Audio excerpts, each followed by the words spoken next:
I love tea. And I love tea. And it's wrong to put something in the tea. So she might say yes to the tea because you put something in the tea. It doesn't get better than that. That's a great one. If you don't understand that analogy, you are I'm sorry. Actually...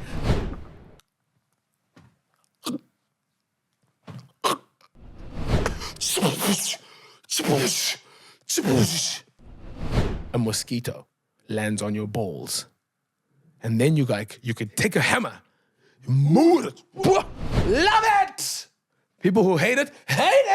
And some people will never try it. The same as sushi, the same as caviar, the same as intestines. Today's guest is Siv Ngesi. Oh, nice. He's a comedian, television presenter, actor, MC, producer, activist, and social media sensation. Multi-award winning. And then that, everything. Don't forget the multi. Yeah, multi-award winning. Yeah, so I got all of that from your website, but I added the activist in. Yeah, I because tried. I think that's important.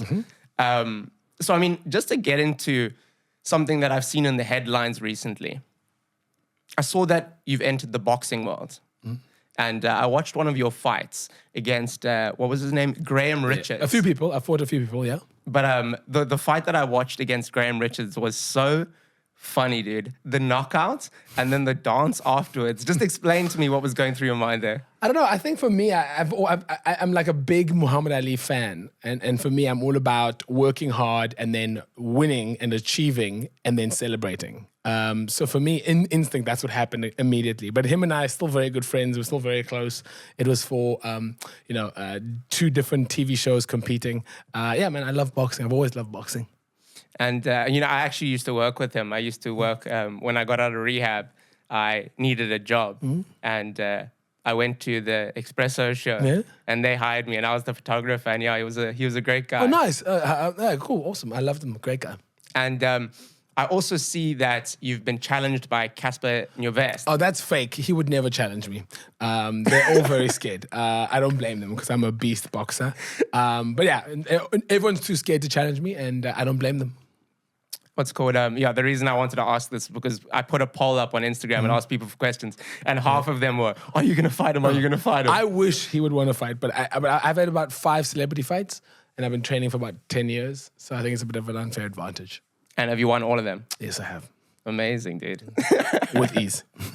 I once fought a professional boxer just for fun. Oh, and how did that go? I wouldn't call it a fight. He broke my ribs. I was making a YouTube video and I went to him and I said, just hit me as hard as you can in the ribs. Because I wanted to see how hard a boxer punches and he actually broke my ribs. When was this? During lockdown. Like just after. Fuck no. Okay, one more.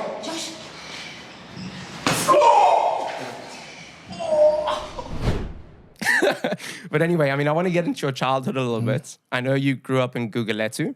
What was that experience like? I grew up in Gugulethu, and I think for me, it was always about, I had an incredible, unbelievable mother and father who just absolutely loved me.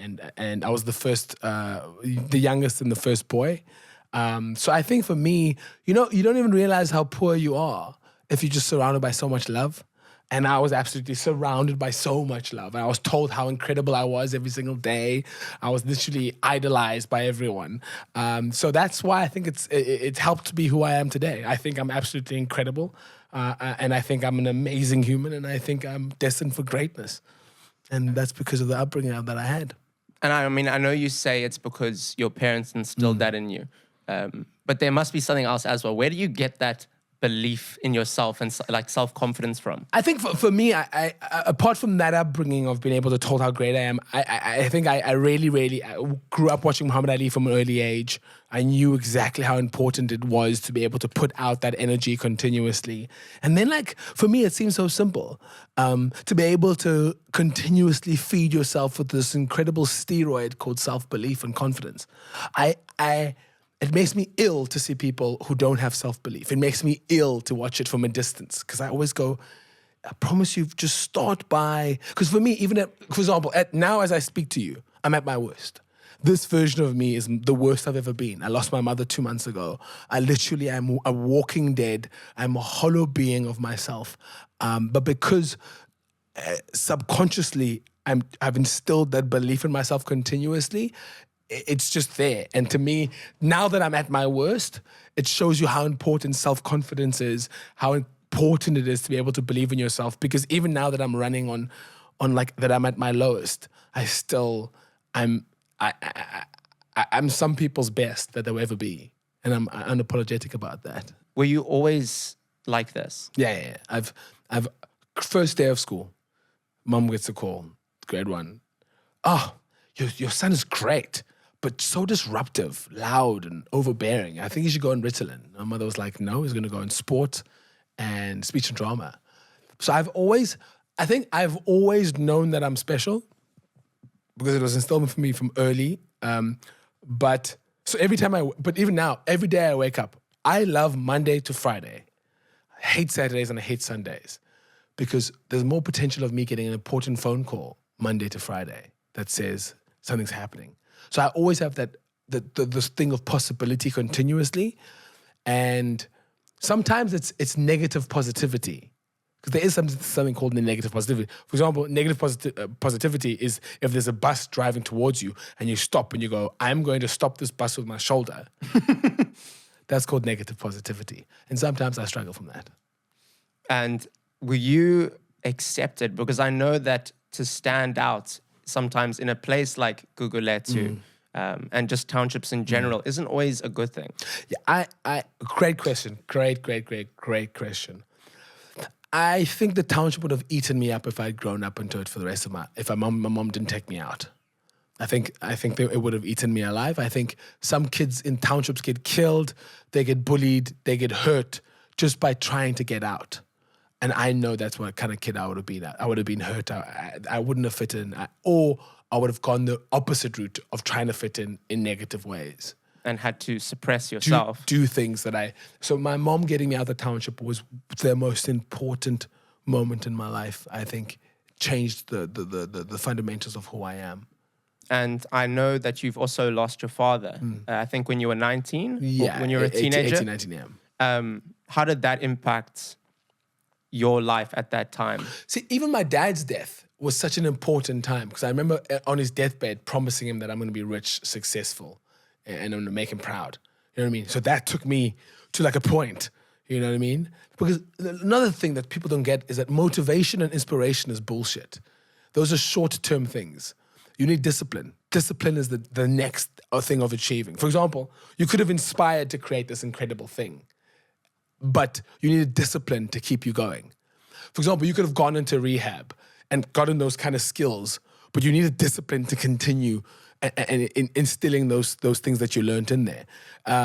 So for me, losing my mother will be the moment that takes my life to the next level. I always say, because people ask me, how do I start a podcast? And there was this guy that I was talking to, and he's got such good ideas for a show, right?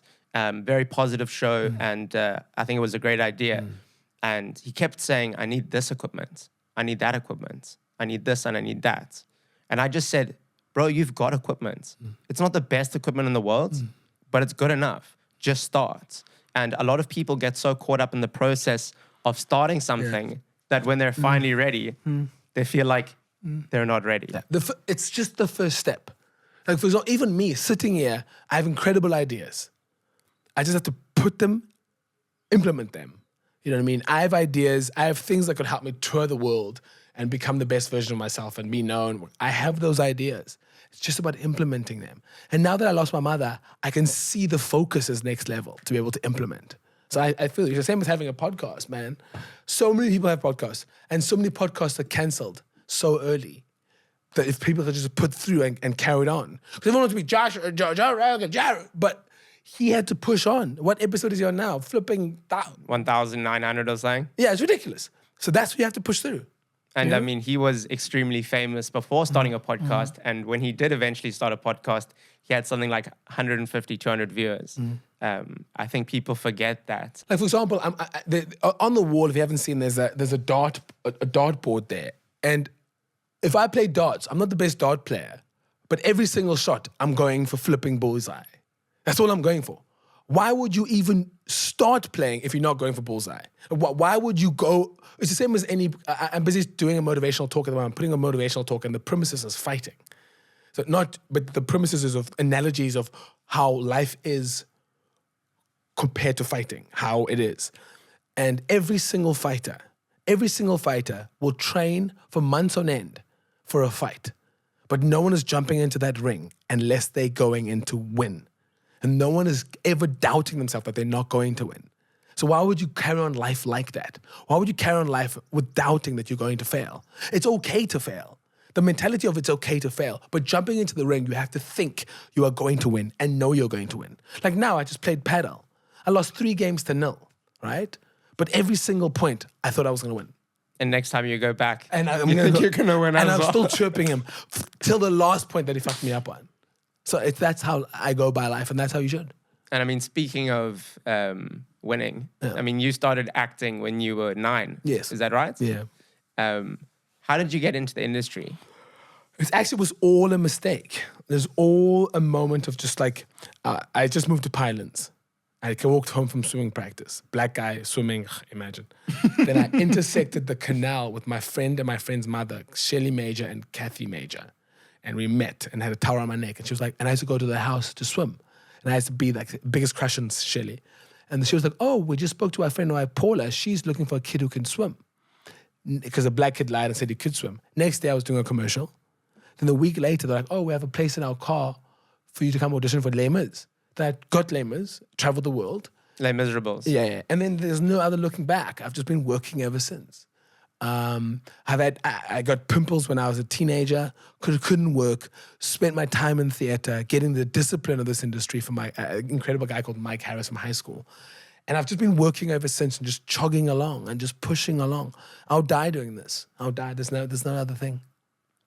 And I mean, do you think there's as much opportunity in a place like South Africa as there are in other parts of the world? Because I always hear people say, like, it's very, I mean, I have the same thought sometimes, you know, I go, I can't make it in my industry from South Africa. But with the way the internet is now, come on, you can do anything. I just came back from LA last week, meeting up with some managers and agencies, and they were saying, you don't have to move here anymore. It's all online. I was in LA for 5 days. It's the first time I've ever been to LA without seeing any famous people. Because all of them have moved back to their homes out of LA. Because now with online, you don't have to be there anymore. So there's no excuses. If you're watching this and you have an excuse about why you can't start a podcast, why? If you have a cell phone, there's no excuse. Unless you have a 3210. There's no excuse why you can't be doing something.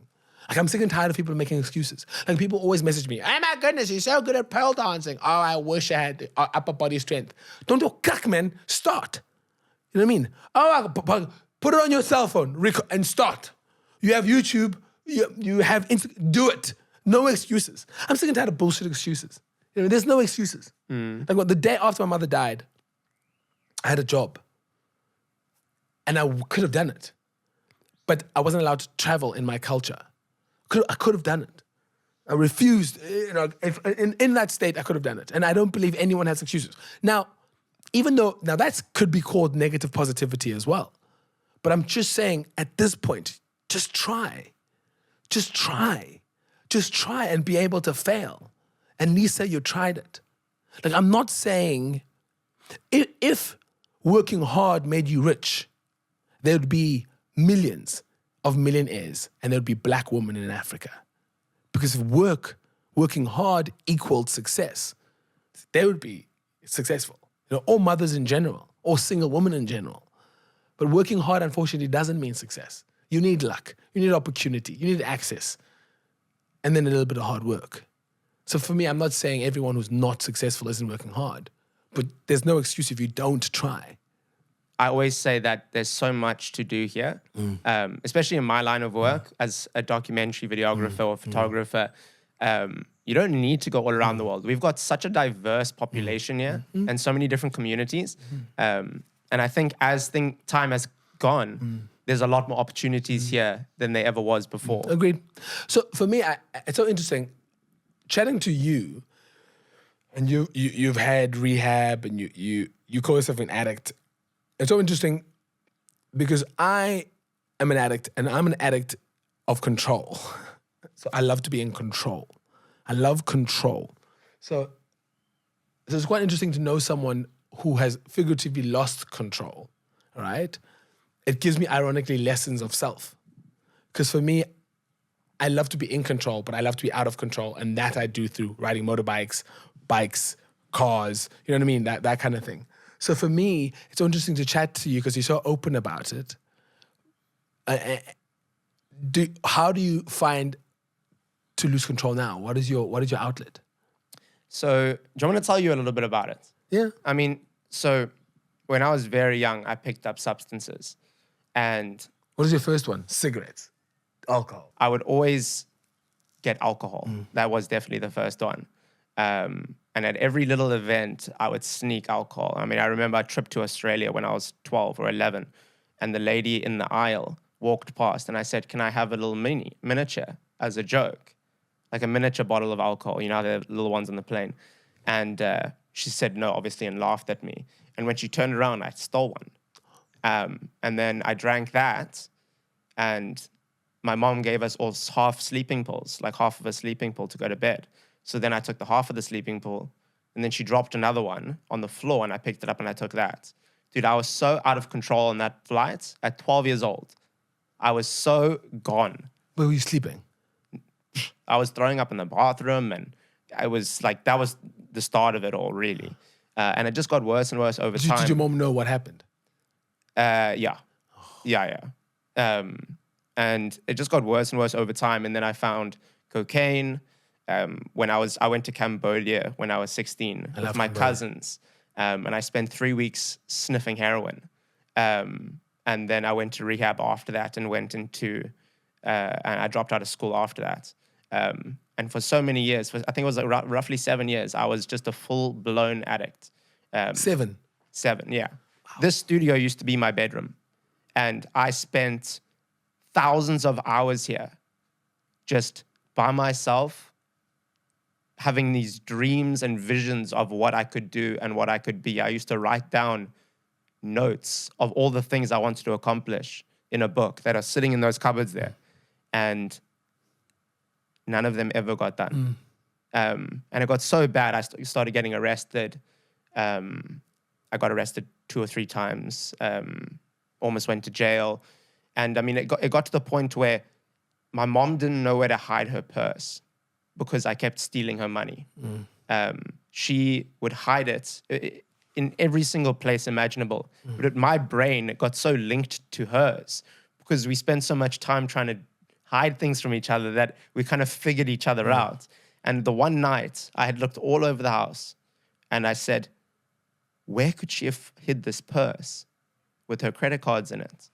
And I said, the only place I haven't looked is under her pillow.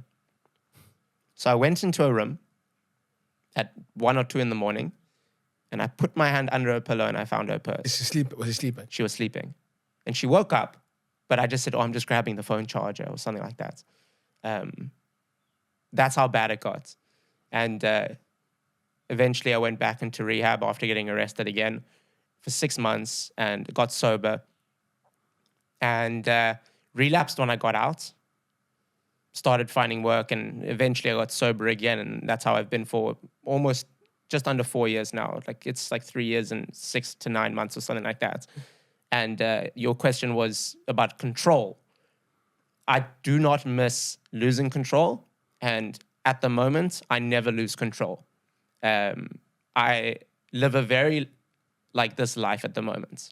Very stable, which I love, which is not what I used to love. Yeah. I used to love the chaos. I used to love waking up and not knowing if I was going to crash my car into a wall. So I don't mind because I get to choose when I go to bed. I get to choose to wake up early for this interview today. For me, I used to wake up at 8 o'clock. Sorry, I'm talking about myself a lot here, but I love it. I woke up once at 8 o'clock at night and it was pitch black outside. And I went to my dad and I said, Dad, why aren't you at work? I thought it was 8 in the morning. And he said, Josh, we've been to work. We're at home now. It just got to the point where it was so bad that living a life that I live now at the moment, stable is good. Yeah, I feel you. No, I feel you. Do you think there's any possibility of you going back? There's always a possibility. I don't even think about it at the moment. You know, I do my programs. I do what it takes to stay clean. But I feel like if I did go back, I would be able to make the right decisions again. And if it got out of control, I could get out of it if I don't die. So this is your drug now, though. Your podcast. My work is my drug. If I'm not working, I'm thinking of working. It's just what I love to do. No, I feel you. No, I'm glad to be here. And that's what you have to do to get back on the right track. No, I feel you. But anyway, I'm sick of talking about myself. I want to talk about your mom a little bit more. Can you tell me a little bit about her? I know we spoke briefly, but just like, who was she?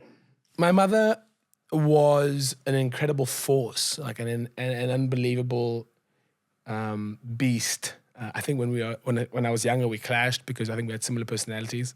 And I think she just instilled this positivity.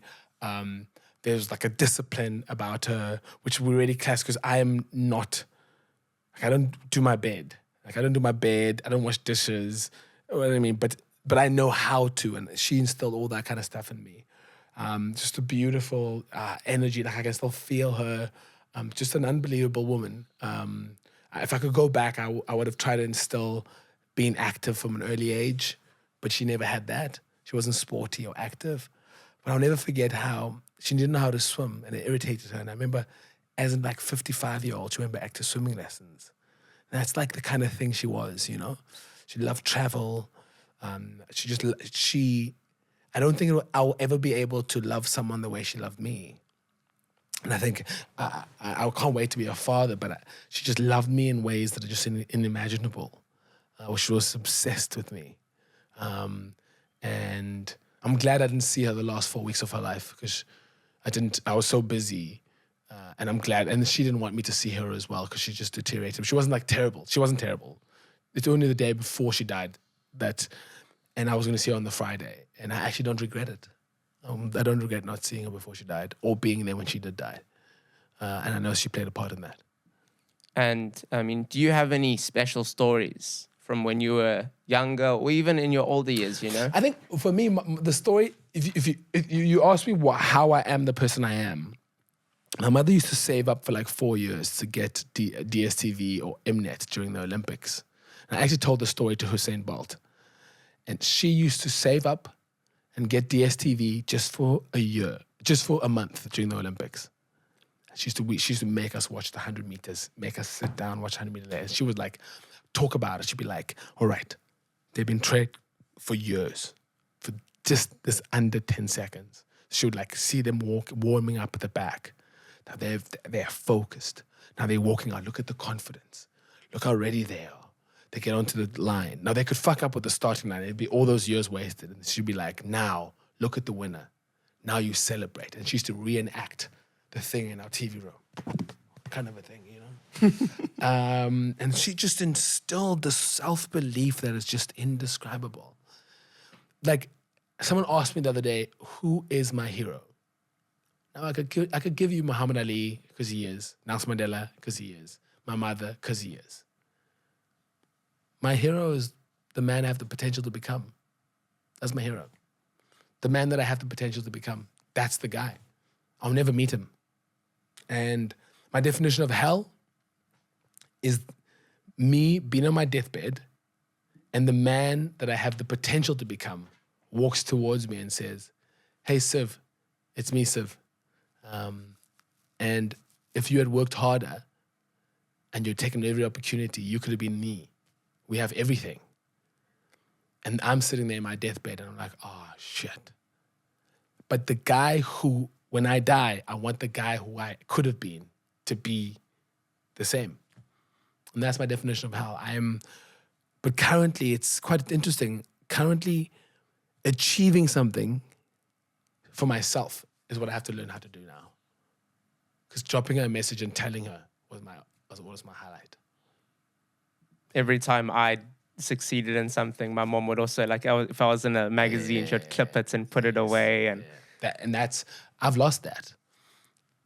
And that, I will always be hungry for her stamp of approval. And now I have to give myself the stamp of approval, which is quite difficult. I think when you were mentioning your heroes and your role models, when I look at you and I see all the things you're doing, not just saying, I see the best parts of all of your role models in you. So I just watched on my flight now from LA.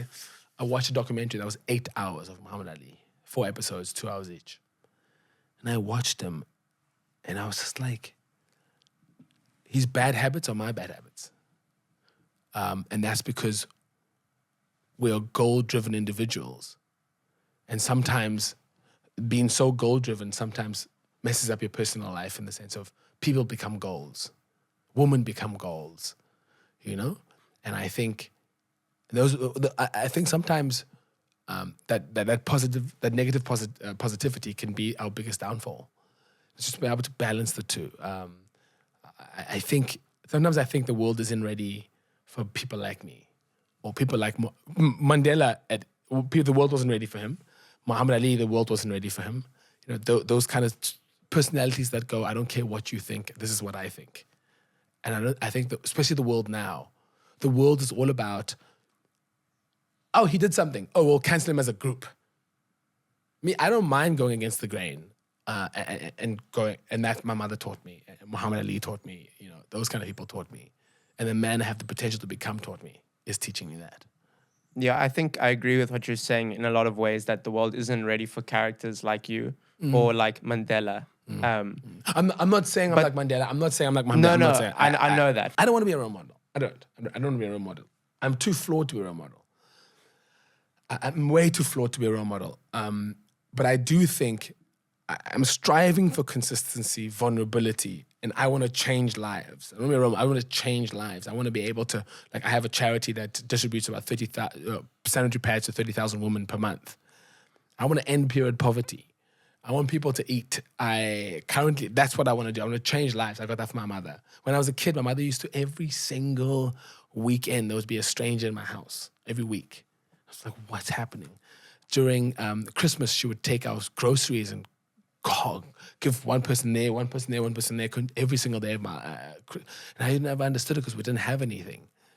So yeah, man, there's a selflessness that I got from my mother that I'm proud of. But my ego, as big as it is, will never trump my heart. I also wanted to know, because when she did pass away, you shared it very publicly. Yeah. And you spoke about the process of grieving and what that was like for you. Why did you decide to share that process? You know, I shared it because, and people think I shared it for them. I didn't give a fuck about anyone when I was grieving for my mother. I didn't give a fuck about no one, right? I shared it because I'm a performer, I'm an actor. My happy place and my healing place is being on stage or in front of camera. And I like to be alone. So I was able to be alone, but I knew that I couldn't be just alone, right? So I shared it because I needed an outlet. I needed a diary, right? And then the engagement in the DMs actually was where the magic was happening. Hi, Siv. I just lost my mother 2 days ago. I'm struggling. And then I'll be like, I'm there. Oh, I lost my mom a year ago. Oh, wow. I'm there.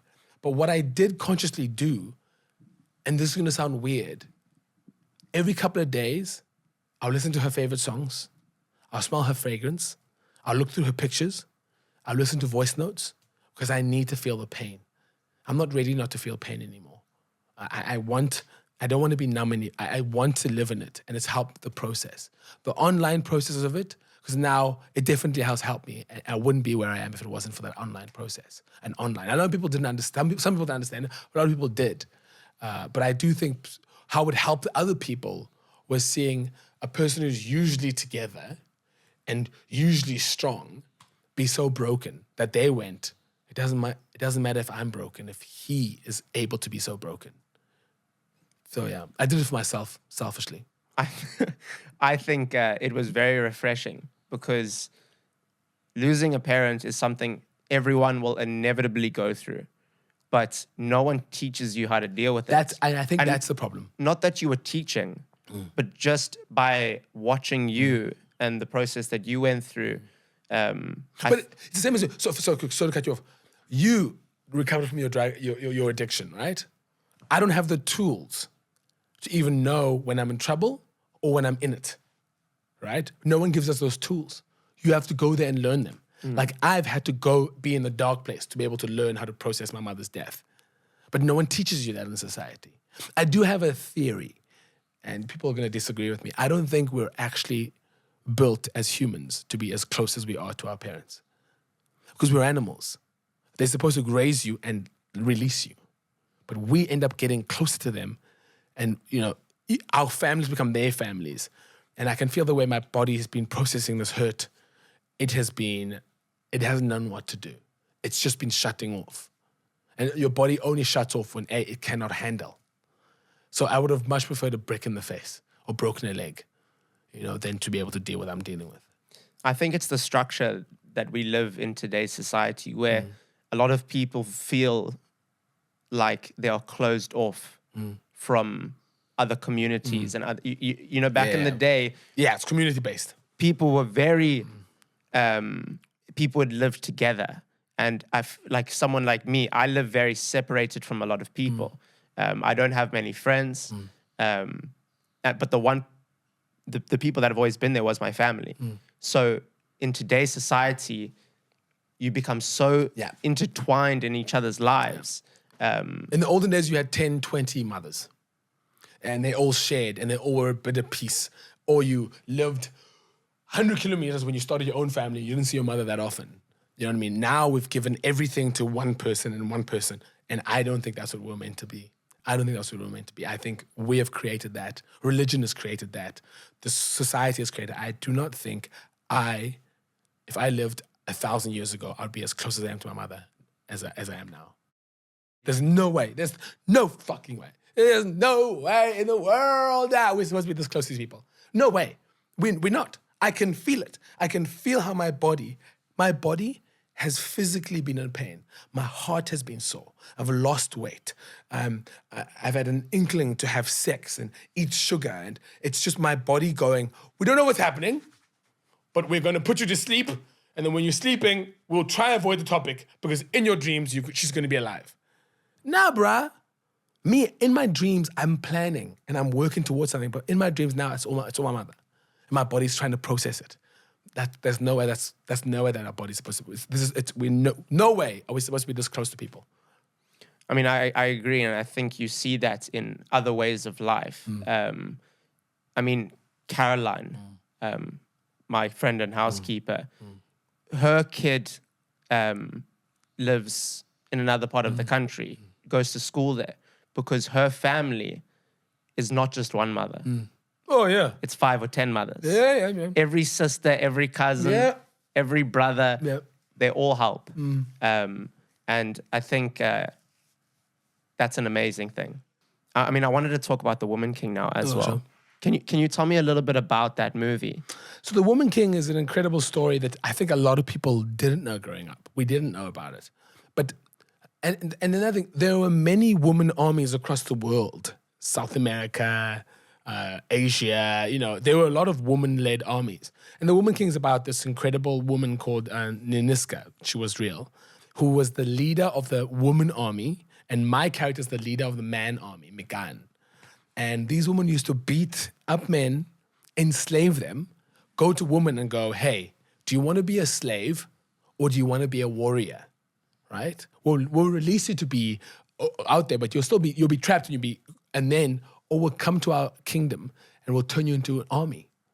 And it's an incredible story about resilience, equality, how, and for me, you'll leave there feeling like you can take over the world, and you'll leave there as a man going, I need to get involved and get my hands dirty, because there's no such thing as women issues. There's human issues. It's how I felt while watching it. I watched it the first day. Did you watch it? Yeah. Remember, I'll tell you my experience. Oh, yeah. The first day I was out in SA, I went to go watch it. And I was sitting in the movie theater and it just gripped me, the movie. And it had me... It goes slowly. I mean, there's a lot of stuff in that movie that has been talked about before, but never in a way like they did in that movie. And as the movie progressed, I'm not going to get into much detail about what it's about, but just go watch it. As it was at the climax of the movie, she was running to save her child. Yeah. The power went out in the movie theater. Yes, you told me about this, yes. Dude, I was livid. And then what happened? The guys came in and they were like, Escom, Escom, Escom. Did you go back? Yeah, so they said in 5 minutes it'll be up again. Okay. And then they put the movie back on, but for some reason, I don't think the guys were watching upstairs, and it was 5 minutes back, so we all watched the same 5 minutes again. Yeah. But it was just an amazing, movie. And I wanted to know, I saw someone, you know who Kamaru Usman is? Yeah. UFC fighter. I think it was him. He said, there's a lot of things in this movie that will go over a lot of people's heads. Yes. And by a lot of people, I think he was meaning white people. Yeah. And men. And men. So I wanted to know, I mean, I think I picked up on a lot of those things. What, in the movie, what resonates a lot with Black society that would probably go over the heads of white society? If you're a white person and you watch that film, if I ask you, when is the last time you've seen 4 dark-skinned women leading a blockbuster film? You couldn't name one. You couldn't name one. Don't say Black Panther, because Black Panther, A, is not a real story, and B, the top 4 leads are not Black women or dark-skinned Black women. I think it's just about, just give us a chance. Just give us a chance as women. Give them a chance. They might not be stronger than us, but they're part of society. And for my character, it's just about men. It's time we get involved. Even if it's just one of you going against many men, it's time. It's time for us to be accountable. And I think those are the things that, for me, the nuanced stuff, the extra layers that you watch the second time that you actually will be able to get, you know? And then, like, the drama of it, a lot of people were, like, angry about it because a lot of people didn't realize that there would not be slavery if it wasn't for Black people, because Black people sold slaves. If you didn't know that, history is a motherfucker. But yeah, it's a movie that is very, very special. And I feel like it's doing well in the box office, but I think it's going to do much better when it gets to the people. Because I can't wait till people, I'm going to say this now, have pirated it. And one person has a DVD and they're sharing it with like 100 people. You know, that kind of thing. Because it's not about the money always for you. It's about the message that the movie brings. I don't even think it has actually skimmed the surface just yet. And I think there's still billions of people who are still going to see it, it's going to resonate with them. You know, Shawshank Redemption failed at the box office and did well on tape, on now cassette. It's top on IMDb. Yeah, I say it's my number 1 film of all times. And one of the things I heard was that you got a bunch of people. You hired a bus to take them to the theaters to watch the movie. Yeah, I helped get a few ladies to the theater to be able to watch it and experience it.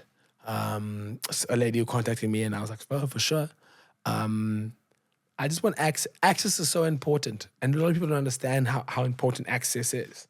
And the only example I can make is if you're a lion and you don't see lions your entire life and you spend time with just seeing fish, after a while you'll be like, okay, cool, but I'm different.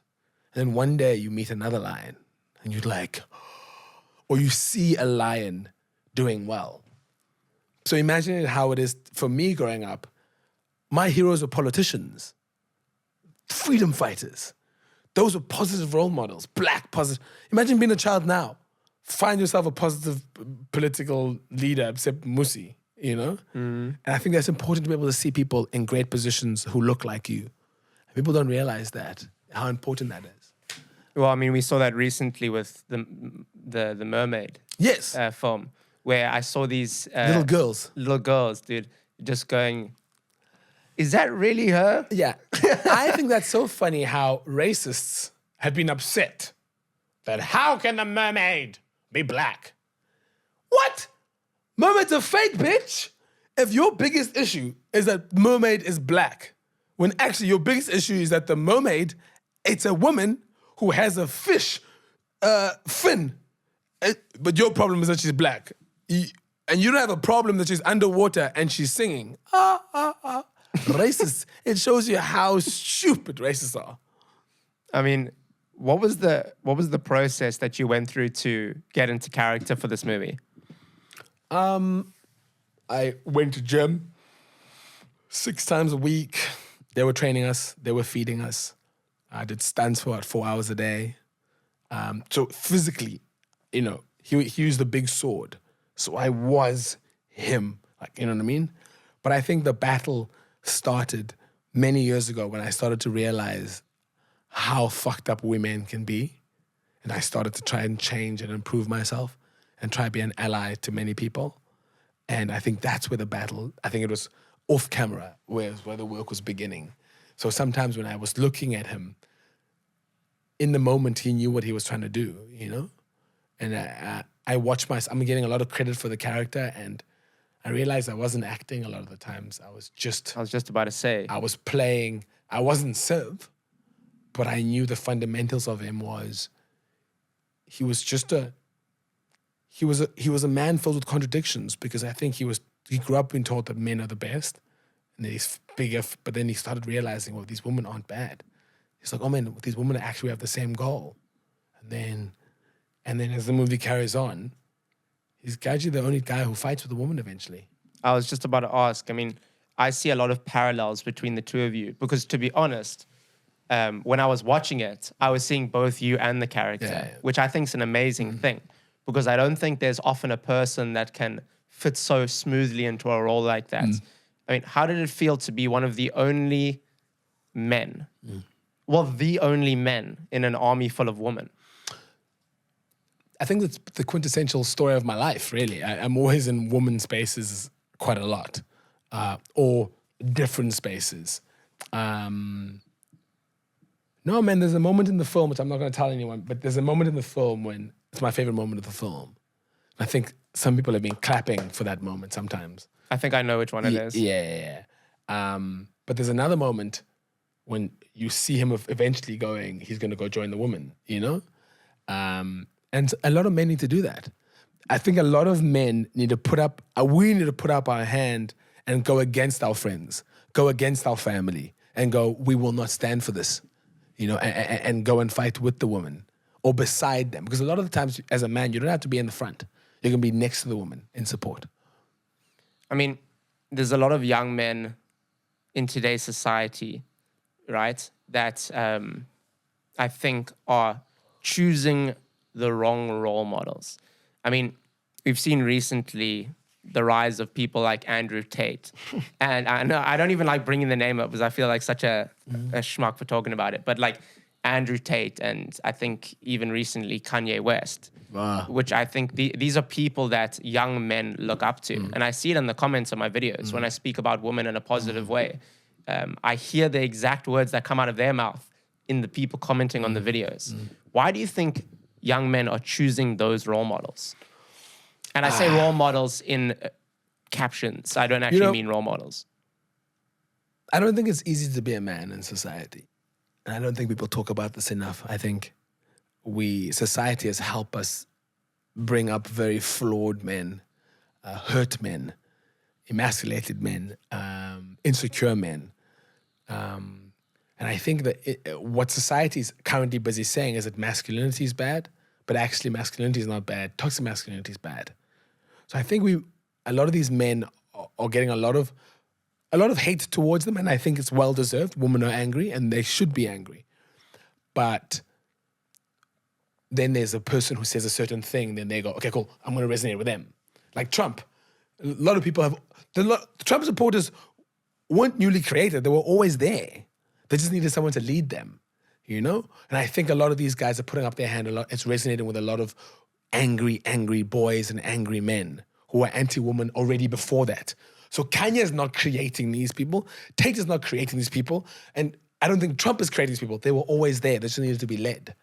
And I think I have a personal opinion that I think it's going to get worse. I think we're going to get very troubled men who are coming out of society. And I think it's going to get worse and worse and worse and worse. And I think this is only the tip of the iceberg. Well, I think as we see, as people kind of become more and more isolated, the hurt begins to grow. Yeah. And recently, especially in the past 3 or so years, there's been a lot of attention on LGBTQ rights. There's been a lot of attention on women empowerment. And I think men, especially young men, think that, why are they talking about everyone else but me? I believe we're creating an army of men who are going to hate women more and more. And I think we're only going to pay the price in a few years. Now, if you're a woman, I'm not saying men are the victims here necessarily. What I'm saying is that I think it should be a dual approach. I think men are the infringers on women. They're the ones who are hurting women. So what do we do? We spend more time fixing women. But no. We need to fix the people causing the problems. And I think currently, and I think it should be a dual approach. I think we should be helping women as much as possible, but I think we should be talking to men and helping them fix what's wrong with them, if it's mentally, whatever it is. And I think it isn't the woman's responsibility to do it. It needs men fixing other men, or men fixing themselves and be accountable. There's more than enough information out there to do so, right? But if you're sitting there and you think the answer to fixing men is belittling them and name-calling them, then I think you are gravely mistaken. I think what's happening, and I'm not going to go on about this for too long, but what I think is happening is that there's been a correction that's being made. Which is necessary. And the injustices of the past are being righted. But at the same time, young men feel like they're being wronged. Yeah. Oh, men in general. And which we're not saying being held accountable isn't you not being wronged. Calling out your wrongdoing isn't you being wronged. It's, you know what I mean, kind of a thing. But there is it's interesting to be able to, calling people names and belittling them and whatever, canceling them, doesn't mean that they're going to go away and they're going to improve. I think they're going to hate women more and hurt more women. Yeah, I think What I was going to say is that people, like young men these days, don't understand why there's such an overcorrection because they weren't around for the times that it was the other way around. But I think we just have to realize that for a period of time, that's how it's going to be because not everyone can focus on every issue. I think there'll be collateral damage. There's definitely going to be. There definitely will be collateral damage, and I think it's easy for us to say that until it's you who's collateral damage. But I feel it needs to be done, but I do feel like we should spend more time, like, for example, if you walk on the street and you ask the average man what consent means, he wouldn't really be able to really break it down the way it should be or what it's known to be. Or if you ask a woman as well what consent means, sometimes they don't know enough about what consent is. So it's little things, little nuances that I feel like we need to talk about and really get into. And I'm always willing to talk about it because for me, I can tell you, I'm a man who's trying to be better, and it's a daily battle that I lose every once in a while. And I mean, when it comes to consent, like I say, sometimes it can be very tricky because I was telling you this just now, but I always ask for consent before I kiss someone that I haven't known or I'm on a date with. And a lot of women find it incredibly unattractive. It is a problem. The best analogy I have for consent is pretend consent is tea. If you offer a woman tea and she says yes to tea, you can give her tea. But just because you gave her tea last week and she said yes to it, it doesn't mean she's going to want consent the next week. She's not going to want tea the next week. And because you gave her tea the week before and you come across one day and she's sleeping, it doesn't mean you can give her tea while she's sleeping. You can't force her to have tea just because she had tea last week. And just because she said she was going to give you tea, and on the day when you were supposed to give her tea, she says no thank you to tea, it doesn't matter. Or if you give her tea, and while she's drinking the tea, she says no thank you to the tea. It doesn't mean just because she said yes in the beginning when you gave her tea, that she can't say no to the tea while she's drinking the tea. Even as she's about to finish the tea, and it's this much at the bottom, it doesn't mean that just because she said yes to this much of the tea, that she has to finish this tea. She can say no to that tea anytime. And that's my best analogy of consent. I love tea. And I love tea. But I love the tea when the lady says she wants tea, or the coffee, or the orange juice. And it's wrong to put something in the tea. So she might say yes to the tea because you put something in the tea. It doesn't get better than that about consent. That's a great one. If you don't understand that analogy, you are I'm sorry. Actually, quote me on that shit. Cut that shit out and go, if you don't understand the analogy of what consent is, and after breaking it down for you, and you're still saying, but, what if I put something in the tea? Then you're Jeffrey Dahmer. Yeah, you're a Dahmer. Yeah, Dahmer. And another interesting thing, bringing Dahmer up, is that you watched that series. Have you watched it? Yeah. You didn't hate him the whole way. I never hated him the whole way. Because rapists, abusers, psychopaths aren't these evil monsters that people make them out to be. He convinced men to come home with him, to take pictures, sat down. So he wasn't this evil man. Like is not always violent like they make it out to be in the films, right? Sometimes women just freeze. If you listen to this,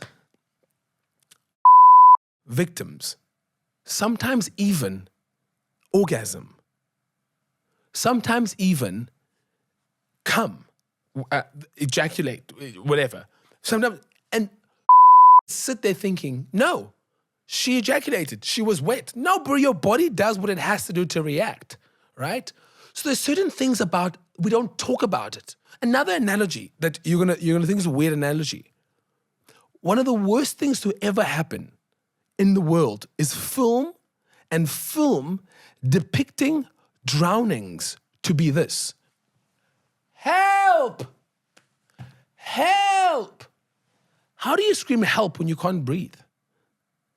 Drowning is the most silent form of death. Because this is how kids go help when they're drowning.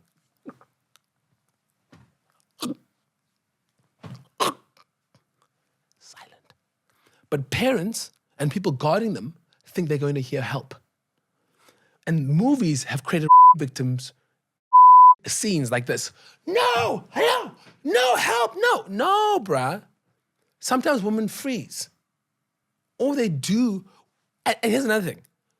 Just because you keep on telling a woman, here's tea, here's tea, here's tea, here's tea. It's called coercion. And eventually she goes, I'll take the tea, and she drinks it. No, that doesn't, just because she said yes, no, you've coerced her to saying yes. And that's still Why aren't we talking about these little things? These little big things that are actually what the problem is. And we have to take, I want my dream is to have camps every other weekend. Take 200 boys. We do a camp Friday, Saturday, Sunday. I get all my friends, Wade Funikak, Sia Kolisi, Akani, Musi Mamani, all these men to speak and do little courses. And we give them these analogies, the tea analogy, that analogy, whatever, to be able to teach them about things that women are learning. I rambled on enough. Said enough. No, I think it was great. And I think it's important to talk about these things. And what you said about it not always being violent. I know a few people that have have been sexually assaulted. And a lot of the time, it's completely the opposite of what you see in the movies. You know, they're so terrified that they just don't do anything. Yeah, they just freeze. Yeah. Yeah. We don't talk about it. I spoke to a friend recently, and she said someone who had done something to her had contacted her. And I said to her, let me guess. He had no idea he did you wrong. Some guys, sometimes men don't even know they did it wrong. And that doesn't make them any or less wrong. Like, like it's the same as sometimes the white guy who got in trouble for calling a black person monkey. Like they said it, they didn't even know that they were. Are you talking about the recent story? Yeah, there was some. No, I'm talking about the old one called monkeys, whatever. They don't know what they meant. It doesn't make you any less wrong. You know. And me as a man, You know, I know better. Like, I know to do my bed up every morning. I don't do it, you know? But sometimes I fuck up, you know? Someone said to me yesterday, you say sorry so easily, it makes it mean less. How much more can we men say sorry for? How more can women take? How much more till they all get guns and start shooting every single one of us on self-defense? Every time, sorry, I thought you know what I mean? Now, if we as men were under attack as much as women are under attack, how many collateral damage? Imagine, sorry, I thought you were going to me. That's what we men would do. And I mean, that's a lot of what I saw in the movie as well, was that these women who are soldiers, I found it a very good metaphor for life, for women, where these women that are soldiers, yes, they're fighters. In today's society, that's not how women are soldiers and how they're warriors. Women go through so much. And even back in that time, they were going through all of the same things that women go through today. Being underestimated, being abused, like the main character, Viola Davis' character. They were going through all of those same things, and yet they were still the strongest warriors in the world. And I think a lot of people are going to watch this and think that we're suck-ups or we're woman-pleasing. But it's just so mind-blowing how guys think that talking about women being amazing is a weakness. Listen here, guys. Listen up. Listen here, fuckers. Sometimes I speak to young boys and they're always like, can you help us? What is the best advice you can give us about, getting with women, you know? My best advice to any single man or boy is when you're surrounded by a woman or a girl, is you make her feel as safe in the fastest time possible. If you're on a date with someone and the girl, you're sitting here and the woman's sitting there and her body's turned away from you like this, she's not safe, buddy. You know, her body energy needs to be toward, you know what I mean? Make a woman feel safe in the fastest time possible. It's your only duty in that particular time. Then the conversation will go well, you know? But as soon as she feels unsafe, your opening joke makes her unsafe. You are in trouble. And when she comes to your house, no matter how many times you have met her, she's told 2 or 3 friends where she's going. I repeat, if she comes to your house and she's on your couch, 2 or 3 people know where she is. Do you know, for me, every country I go to, I judge the safety of a country on how tightly a woman is holding her bag to her chest. And women in South Africa hold their bags like this. No, bruh. The way women live in this country is not normal. Let's not even for a split second act like women are supposed to be this much under attack. And I absolutely and categorically feel nothing for every woman who leaves this country because she feels unsafe. Or for every father who takes their family out of this country because they feel unsafe.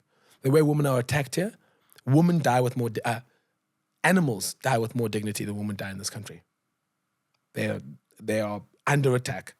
And if we were under attack as men, like this, we would arm ourselves. And just coming towards the end, I want to talk about, I'll actually just read the question that someone sent me on Instagram. Let's get through all of those. Yeah, we're almost done. What has your experience been as a black man in South Africa who doesn't conform true to traditional ideas of masculinity? Yeah, man. And what advice would you give to young people who also don't conform to more traditional ideas of masculinity? I want to start off by saying I'm privileged. I'm privileged that I've been in this industry long, that I have a platform to be the guy that I am. But if I lived in the township and I didn't have the platform that I have, doing drag, walking on the heels, pole dancing, doing and saying what I'm doing would get me killed. So I don't want people to compare or put me on a pedestal because many people die doing what I do. But because I have the privilege of being in the entertainment industry, having the thingy that I have and the background that I have, I can do it. So currently, there are many gay men who are getting killed, trans men, trans women who are getting killed every single day because they are doing what Siv does. So I don't think I should be idolized for it. But I can tell you, if I were to get killed for the person that I am, it's a wonderful death, and I'll take it. I'm not saying everyone else should be like that. I'm willing. I'm willing. If I see a woman being hit, I'm the first guy to throw a punch to protect. If someone drags out a knife, stabs me in the chest, that's a good death for me. And I'll trend, and people say beautiful things for me at my funeral. It's the same as the thing that pisses me off about Cyril Ramaphosa at the moment. He has a moment to be great. He has the potential and the opportunity to go out there guns blazing, potentially get kicked out as president from his own party, but will be known as the guy who stood up and fought back. That's why I love Musi. Musi gets attacked every single day, but he does guns blazing, and that's how I live. Another privilege that I have is that people know that I'm actually straight. So when I do things, I'm not a threat to them. And another thing that I have that gives me a privilege is that a lot of men see me doing my thing, but they know I could still fuck them up physically. It's difficult to call someone names and be homophobic towards them when you know they can fuck you up. You know what I mean? And that's why... And have the money to pay the lawyers off. Yeah. That's why it's quite difficult for homophobes to make fun of the big butch gay people, because they're scared, So my only advice, if you're I have a story that I've spoken about on a podcast. There's a guy called Sangakara. My friend's child, one of my oldest friends. He loves pink things. He loves girl toys. He loves beautiful fairy things. He loves touching me. He loves wearing heels. When I wear nail polish, he loves it. But he's still muscular. He's still like, little 3-4-year-old. But once he asked for a princess outfit. I bought him a princess outfit. And he threw away the earrings. And I said, Sanga, why did you throw away the earrings? Because you can't throw away the earrings, because I bought them for you. But at this moment, he has a crown on. He has a little wand. He has a pink dress on. And he says to me, Uncle Thief, when I get the Happy Meal, I want the girl toy, because girl toys are pretty. While he has all of this, he gets the earrings, he throws them away. I said, Sanga, you can't do that. I bought you that. Why don't you want to wear the earrings? He says, no, I'm not wearing earrings. I'm a boy. Earrings are for girls. That's where he draws the lines.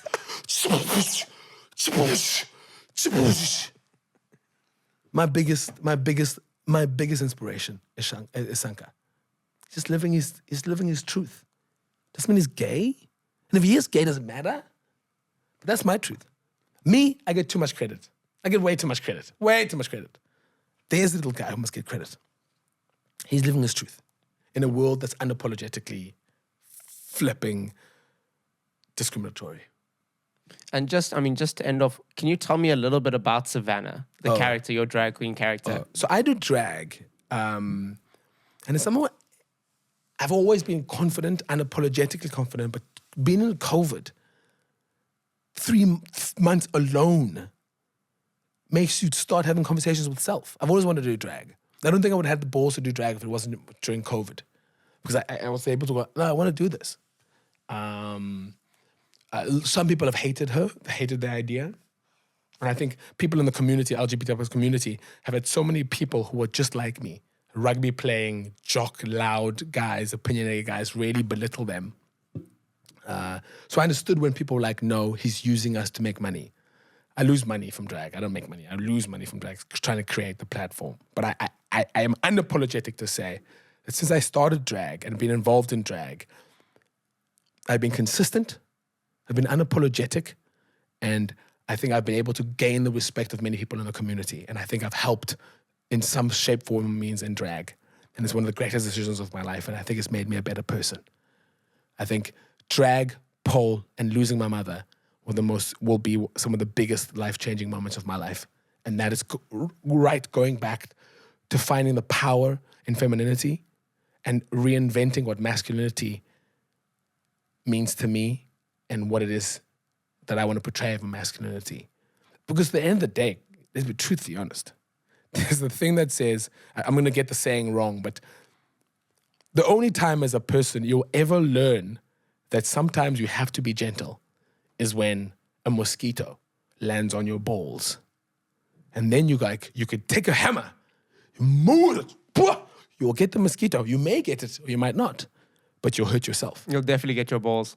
But for me, I'm currently learning how powerful it is to be able to find the power in femininity, and how vulnerability isn't a weakness, that it's a power. And that's the analogy that I have. Have you ever considered, this was another question someone asked me to ask you. Yeah, have you ever considered running for politics? They were saying that they would love a no bullshit politician. The problem with politics with me is I'm too non-biased for politics. And that's why I actually emceed Musi, Mamani's... in Soweto, yeah. Yeah, I was there, I was the MC. When he announced that he was running for president. And as I emceed it, Musi is bigger than a politician. Bigger than that. Musi is a humanitarian. And the piece of me knows that he can only make change, real change, if he's in politics. But then there's another side of me that goes, he's too much of a good person to be in politics. And that's an interesting dynamics. But I support what my friends want and need. But he's a beautiful, incredible, unbelievably loving man. I'm great friends with his wife, Natalie. His 3 kids are virtually my kids. I scream louder than he screams when I watch netball or watch cricket. Whatever they do, I'm there to support when they have a play. And I'm too non-biased for politics. I would call out my own team members if they're wrong. And that's not politics. I'm too non-biased for politics. But I will change the world. You don't have to be in politics to do good. Yeah, I will change the world. And I will be, for many people, why they're in a better position than when I got there. And I personally believe, I said this to a woman that I've been chilling with. I said to her, you will leave a better version of yourself after you leave my being with me or being around me. And I promise to everyone that that's what I bring forward. I'm an acquired taste. I'm like sushi. I'm like caviar. I'm like intestines. And I'm like I don't think you can put intestines next to sushi and caviar. And I'm like anal sex. You either love it or hate it. People who love anal sex, love it! People who hate it, hate it! And some people will never try it. The same as sushi, the same as caviar, the same as intestines. You don't find anyone who goes, I don't mind anal sex. Have you ever heard anyone say, I don't mind sushi? No! You love sushi, or you hate sushi, or you'll never try sushi. Intestines and all that, and that is me. But I can categorically tell you that I'm great. I'm unapologetic about it. And I know not everyone will love me, and I don't need everyone to love me. And when people don't talk about you, you're not doing your job right, and you will not change the world. But whoever listens to this podcast, I'm sure I've offended you more than once. But that's okay. But it's okay. You know where my truth is, you know where my heart is. And once again, the only person who can change this country to lead it is Musi Mamani, no one else. Amazing, man. And thank you so much for joining me on the podcast. Thanks, man. It's been such a pleasure. I'm honestly always so baffled by the people that say yes to come on my show, you know, because there's nothing for anyone to gain by coming on here. It's not the biggest platform or anything like that. So I really wanted to say I really appreciate you spending your time here. Bro. And I hope to keep watching you grow and see where you go in the future, man. I hope I grow like an old man's erection after he takes the blue pill. Just grow and grow and grow. But what I want to say is I think you should give yourself more credit, because I think you've been through a lot. You're young. You have every excuse to say fuck the world, and you have every excuse to live in the regret part of it. And that takes a big person. And I don't think everyone can be good at a podcast, because not everyone can take a moment and see other people, listen to other people talk about themselves without getting themselves involved in this conversation. So don't be too hard on yourself. You're great at what you do. This is the best podcast studio I've ever been to, and I've actually been to many. You make people feel at ease. I saw your grandmother downstairs. I saw your domestic worker who's your friend. You offered me water. Your 2 dogs barked at me. And I patted them. And there's an environment here that you're doing incredible work, that just don't underplay yourself and make sure that you could become one of the biggest podcasts in the world. I know it's difficult at the moment to get numbers of podcasts in South Africa because we have a middle class of 5 million or so and upper class. So we just have to continuously push. And as soon as data's cheaper, it'll be easier. But thank you so much for having me. I had an incredible... it's the first time I've had... In podcasts, I usually talk about some of the extreme things, but there's stuff that I've said here that I've never said in any other podcast. And there's stuff here that I know that some people aren't ready to hear. And I know I potentially get in trouble, but I don't regret saying anything that I said. Yeah. Amazing. Well, thank you so much for coming down. Josh. And thank you all for watching the Wide Awake podcast. It's been an amazing episode, and I'll see you all very soon. Ciao, bro. Cheers.